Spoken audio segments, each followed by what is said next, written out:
How's it going, guys? It's Angelic Warrior, and I'm just chilling out here playing Sunset Overdrive. And I'm at the part here where I had to kill Fizzy, which is this big blimp guy made by Fizco, and he has a bunch of guns and balloon popping explosives that he launches in your face. And you'll notice that this is taking place like really high above the city, and you gotta dodge his attacks and jump on these little satellite things to stun him. And it has something to do with the music. I don't quite understand it just yet.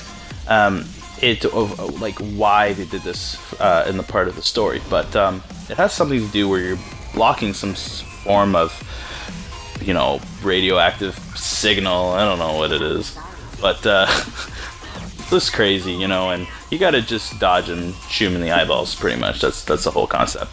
But what they did do that was actually pretty difficult was you got the perception of actually being really high up when you jump, and when you jump on those things, you'll notice that you're facing almost all the way down, and with that little circle dot that you can see, like while you're being pulled down, that dot gets larger when you're above that satellite, and it feels like, I don't know, it's just the way that they made the game, it feels like you're being sucked down, like you're going to fall, like you're not, even though you're lined up with the center of those platforms, you just have the perception like you're gonna miss them, and you tend to overcorrect your stick, and that's the mistake that I actually did quite a few times at the start. Was I just thought I was overcorrecting my jumps, and I just kept falling to my death, and well, not my death, they respawn you, but you know what I mean.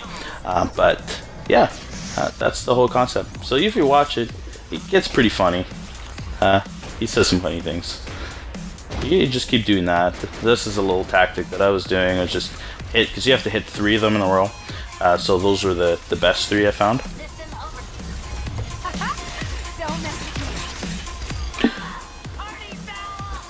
And then that way I just, you notice I just kind of grind back and forth, dodging his lasers. And then when those things light up, that's when I go and take the jump. So you see, like, I just overcorrecting, thinking I'm gonna miss it, and it's really cool. I don't know how they did it, but those are those popping balloon projectile things. And for this one, honestly, it doesn't really matter. I found, like, what type of weapon you're using. I just used the retro gun, this record launching weapon, just because it has a high fire rate. But honestly, I don't really think he has like a.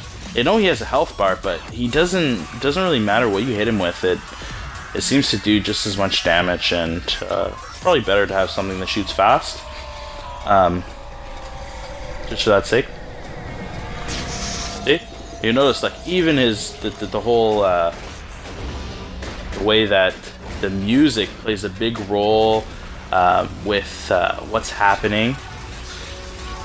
You could hear that it's changing, and now he's all like dizzy, and while you're playing it, you don't notice it, but they did a really good job with, like, the action and the music. It really flows with the boss fights. Even the fireworks, and it all seems like it's all planned, and they did a good job. Kind of funny because he's crying out tears. Not tears. He's crying out tears that are made out of fire, is what I meant to say.